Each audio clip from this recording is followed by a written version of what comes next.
Portland Northwest on KATU.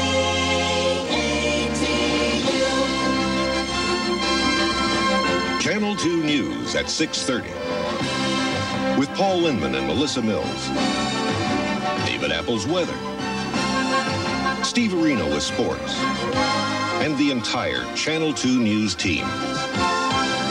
Well, if you've ever started to build one thing and had it turn out to be another, when we come back and show you what happened to a Portland artist when he attempted to build an aquarium. Well, a new photographic lens invented by a Portland artist is getting national attention.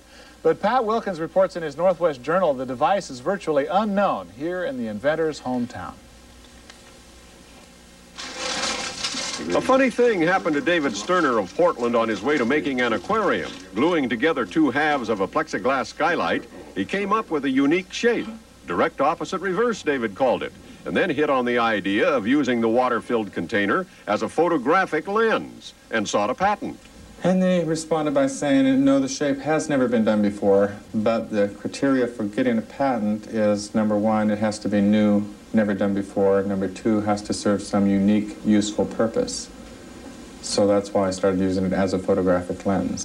David says the lens is strictly for artwork. The photos he produces are images cast directly onto photographic print paper. Now, you're seeing me through the back side of the lens, so actually I'm backwards.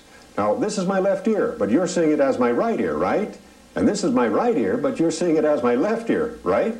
But when my image is focused on the photographic paper, I'm upside down. So this really is my left ear, and this really is my right ear. Now, I've never thought of myself as a work of art, so there's no need to develop the images. Instead, here are some of David's own photographs, impressions through his water-filled lens, made all the more interesting because they do not look exactly like photos, but more like paintings. I'm going to start probably around the 1st of June teaching people how to use it. I'll give classes.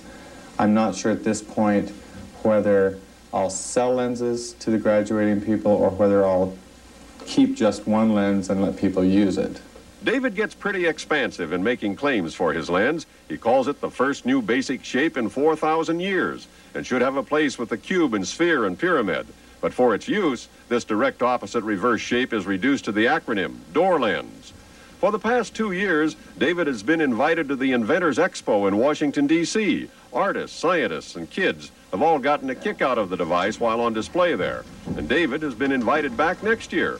But there's not much of a local stir. Maybe that's because people forget this could also be a great aquarium. In Portland, Pat Wilkins, Channel 2 News. That's our news. Thank you, and have a good evening.